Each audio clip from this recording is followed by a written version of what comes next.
juntos novamente para seguirmos a leitura do livro Sexo e Obsessão, de Valdo Franco, pelo espírito de Manuel Filomeno de Miranda. Capítulo 10. Recomeço difícil e purificador. A noite avançava com o seu crepe escuro bordado de estrelas lucilantes, muito ao longe. O silêncio invadia a cidade, somente interrompido pelas onomatopeias naturais e a movimentação de alguns transeuntes da noite. A casa paroquial estava mergulhada em sombras quebradas apenas por algumas velas acesas diante de ídolos impassíveis em relação aos sofrimentos humanos. Como podiam, realmente, aquelas estátuas trabalhadas com beleza, quase perfeição, entender o drama e a agitação dos seres humanos inquietos e aturdidos no báratro existencial? Fossem representações legítimas daqueles que houveram dedicado ao bem e ao culto do dever, quando na terra, com o único objetivo de estimularem a mente a direcionar-lhes, tornava-se exequível. No entanto, o culto àquelas imagens sobrepunha-se à vinculação com as pessoas desencarnadas que pareciam representar permanecendo inútil. Mauro encontrava-se alquebrado. Parecia haver envelhecido em poucas horas após a confissão e o sincero arrependimento que o dominava. Embora estivesse em atitude de angústia, buscando Deus com o pensamento, sentia-se confrangido e envergonhado sob o trucidar da culpa. Repassava pela memória os acontecimentos da infância, a figura do genitor que destacava no caleidoscópio das recordações, apresentava-se hediondo e infernal, debochado e insensível ante a aflição do filho, que submetia à selvageria sem qualquer respeito pelo ser humano ou compaixão pelo rebento da própria carne. À medida que aprofundava a mente nas evocações perturbadoras, mais se afligia, não podendo dominar o caudal de lágrimas que lhe escorriam das faces ardentes, quase em febre de horror por si mesmo. Vimos então acercar-se-lhe um indigitado perseguidor, que, se utilizando da angústia que dominava o sacerdote, começou a transmitir-lhe telepaticamente ideias de fuga do corpo físico. O irmão Anacleto, sempre vigilante, solicitou-nos que nos concentrássemos no chakra cerebral do paciente e, ao fazê-lo, pude captar a indução pertinaz e contínua.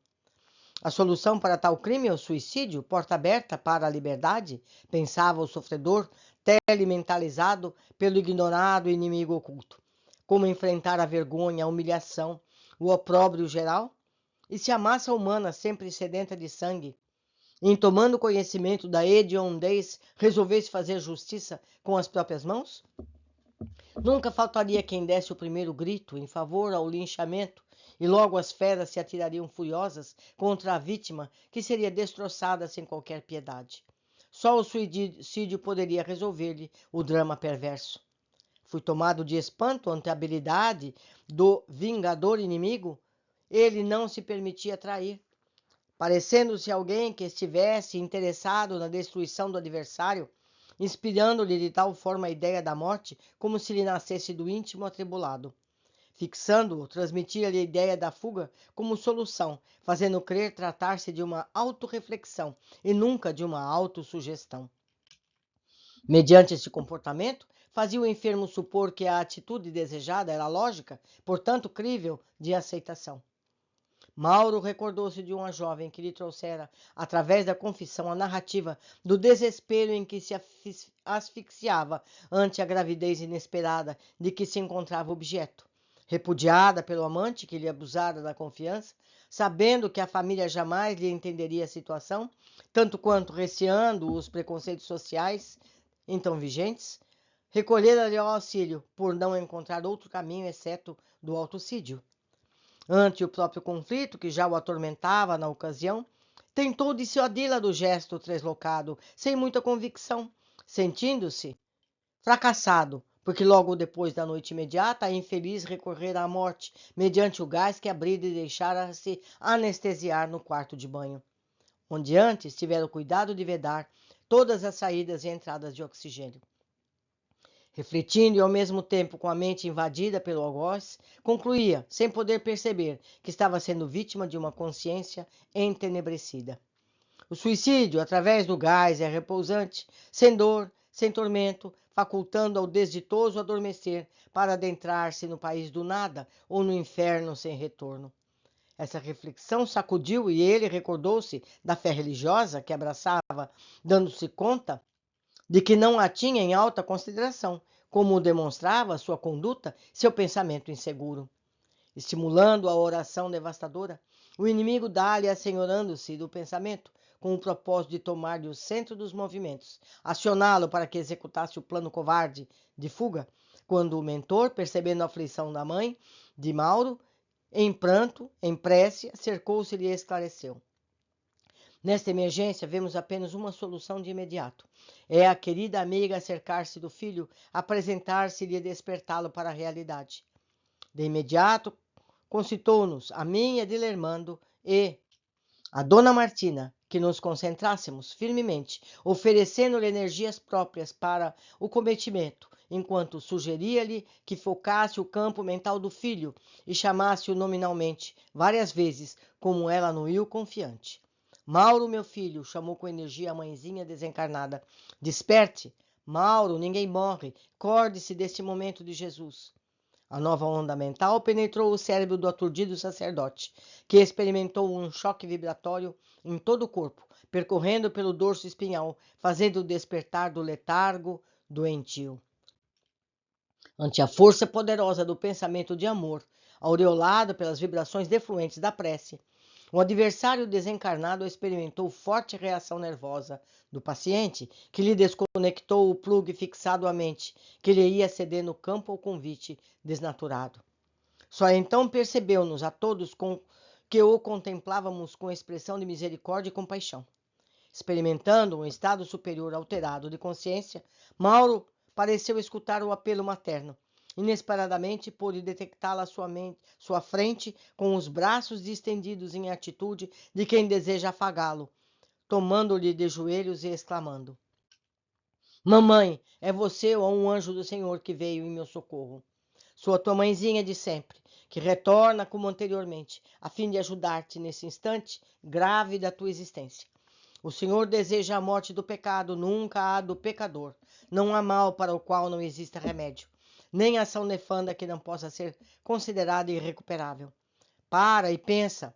O teu é um erro hediondo, mas o amor do Pai é infinito e pode albergar todos os crimes para diluí-los, ajudando os criminosos a se recuperarem, a fim de auxiliarem as vítimas que infelicitaram. O rapaz estava confuso, num misto de alegria e de sofrimento, convulsionado pelo pranto, ardendo em febre de desespero. Dando prosseguimento, ela se fez mais enfática. Este é o teu momento de redenção, meu filho. Foi longa a marcha degradante que te permitiste e que agora te exige uma recuperação demorada e de sublimação. Não te recuses ao dever de solver a taça na qual apenas depositaste fel, vinagre e mirra. É o teu momento de expiar, nunca de fugir para lugar nenhum, porquanto o suicídio somente piorará o quadro das tuas aflições. Aproveita esse breve instante e recompõe-te mentalmente, preparando-te para experimentares as mais cruas dores e rudes humilhações, afinal decorrentes dos teus próprios atos, mas de que oferecerão os meios para ajudares a todos quantos feristes e sentimentos de pureza e dignidade, conferindo-te meios para a ascensão que te aguarda. Entrega-te a Jesus e nele confia. Nunca desfaleças e crê no divino auxílio. Até breve, meu filho. Mauro desejou prolongar aquele colóquio quase sublime, mas não teve tempo, porque a figura veneranda começou a desvanecer-se, deixando a suave sensação de paz no coração dilacerado do jovem, enquanto doces vibrações de paz invadiram o recinto como resposta dos céus às aflições e preces da terra.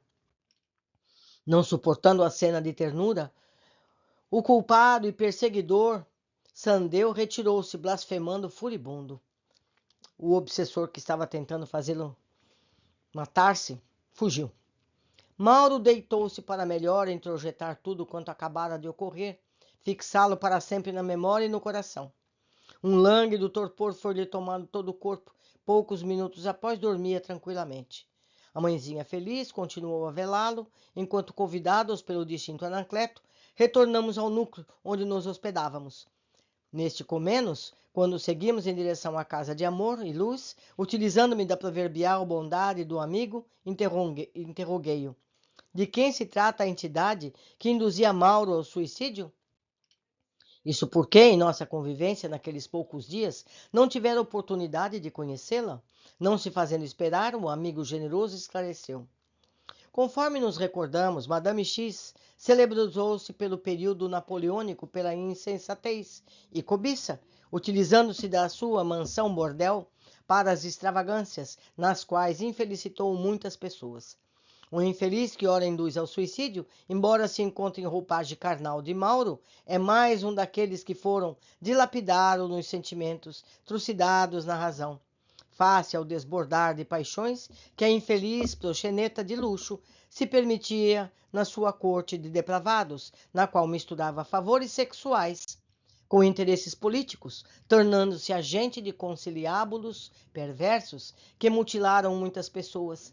Vitimado naquele período pela angústia de um inimigo junto à política vigente, Madame intermediou a sua queda, conduzindo-o a uma armadilha muito bem urdida, na qual perdeu a existência corporal, além de ter enlameada a memória. Silenciando rapidamente, concluiu. Quando as criaturas derem-se conta da gravidade do crime, das suas consequências, pensarão sempre com muito cuidado antes de assumir ou criar situações perversas e infelicitadoras para as outras que sempre redundarão em desdita para si mesmas. Naquele momento, chegamos à instituição, que me chamou a atenção para o número de espíritos que ali se encontravam, em verdadeira azáfada. Alguns acorriam ao salão doutrinário, onde logo mais deveria ser realizada uma conferência por abnegado espiritista desencarnado, que é realizada na Terra a expressiva tarefa de divulgação dos postulados azarados na codificação. O número de encarnados em desdobramento parcial pelo sono que ali se encontravam era expressivo, os quais misturavam-se aos libertados do corpo através da morte física. Muitos desencarnados buscavam os setores de socorro aos que deambulavam na roupagem carnal, e os seus familiares vinham em busca de auxílio para os mesmos antes de se comprometessem irreversivelmente. Outros mais, caminhantes do carreiro orgânico, eram enfermos que estiveram no centro médico da entidade durante o dia e, após orientados pelos médicos, que também lhes falaram das interferências espirituais que geram distúrbios de várias ordens, procuraram atendimento específico. Diversos outros conduziam seus filhos, que frequentavam as escolas da casa, necessitavam de terapias espirituais, a fim de terem diminuídos os seus sofrimentos, melhorando-lhes a capacidade de entendimento e compreensão das aulas que lhes eram ministradas. Espíritos com os sinais e características dos desgastes orgânicos apresentavam-se ansiosos, necessitados de orientação e apoio, de forma que conseguissem concluir a reencarnação com dignidade e proveito. Enfim, toda uma colmeia de ação ordenada prosseguia em incomum movimentação. Ao lado desses, grupos de desencarnados em sofrimento eram convidados e conduzidos aos diferentes setores de triagem, para melhor atendimento, ao tempo em que perturbadores e viciosos, embora sem dar-se conta, também eram encaminhados aos núcleos onde poderiam ser recebidos e ajudados.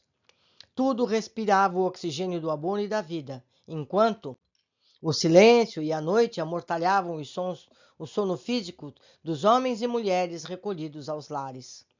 Não obstante, a movimentação enriquecedora, caracterizada pela ação do bem e da caridade, não nos detivemos em qualquer daqueles setores onde se encontravam os necessitados. O irmão Anacleto seguiu diretamente à sala mediúnica, já nossa conhecida, na qual deveria desenvolver-se o estudo de uma ação meritória que teria lugar posteriormente. Assim, acompanhamos o amigo e adentramo-nos pelo recinto dedicado ao intercâmbio com o mundo espiritual, que se encontrava igualmente repleto. Não era uma reunião como as anteriores, que tinham como objeto atender aos desvairios dos desencarnados em comunicações mediúnicas. Ali se encontravam alguns espíritos nobres, acompanhados de assessores que deveriam discutir uma questão de importância que seria delinear. À chegada do benfeitor, todos se rejubilaram, Pude então detectar a superioridade espiritual do mesmo, que se apagara para estar conosco e atender ao apelo de Dona Martina em favor do filho desorientado e enfermo. Após as saudações e apresentações, conforme sempre também acontece na sociedade terrestre, o recém-chegado expôs.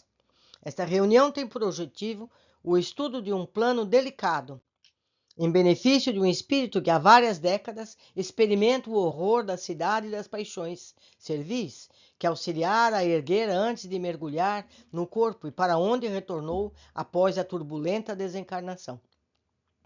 Pelas circunstâncias em torno da gravidade do cometimento, todos nos devemos ungir de sentimento de compaixão, de misericórdia para com os sicários que com eles convivem, de modo que nos recordemos da imprescindibilidade da oração, da vigilância, tendo em mente que todos somos espíritos imperfeitos, em processo lento de renovação, de crescimento para Deus. Silenciou por alguns breves segundos e logo prosseguiu. Pela magnitude do trabalho, deveremos formar um só bloco de pensamento, de forma que nos seja possível atravessar as barreiras defensivas da comunidade da perversão, para ajudar sem censura, ali estagiando, sem contaminarmos-nos, realizando o trabalho para o qual a visitaremos com os propósitos elevados de bem servir. Fazendo uma pausa oportuna, a fim de ampliar o campo das explicações, referiu-se. A história conta-nos complexos e variados comportamentos atribuídos ao Marquês de Sade, de dolorosa e perturbadora memória, considerado por uns como sendo grande novelista, por outros é tido como um atormentado portador de distúrbios mentais e emocionais, especialmente no que diz respeito à conduta sexual, que passou à posteridade como sendo praticante de tormentosas aberrações no campo da sodomia e de outras criadas pelo seu desvario. A grande verdade é que descendia de uma família das mais nobres e distintas da Provença, nascido em Paris, havendo, na juventude, ingressado na cavalaria aos 14 anos, de onde saiu na condição de segundo-tenente, fazendo parte do regimento do rei. Logo após, durante a Guerra dos 7 Anos, na Alemanha, alcançou o posto de capitão. Em 1763, havendo regressado à França, seu país natal, casou-se com uma das filhas do presidente Montreuil. Se lê Montreuil. Me perdoe o meu francês. Havendo sido, de alguma forma, enganado, porque amava a outra filha, a mais jovem, que a família encaminhara ao convento, causando ao capitão um grande desgosto, arruinando-lhe a vida interior. Posteriormente, ele deu início aos tremendos atos de desregramento moral, através de um escândalo inicial que o envolveu com uma jovem que ora barbaramente maltratada e que impôs ao marquês o seu encarceramento no castelo de Saumur.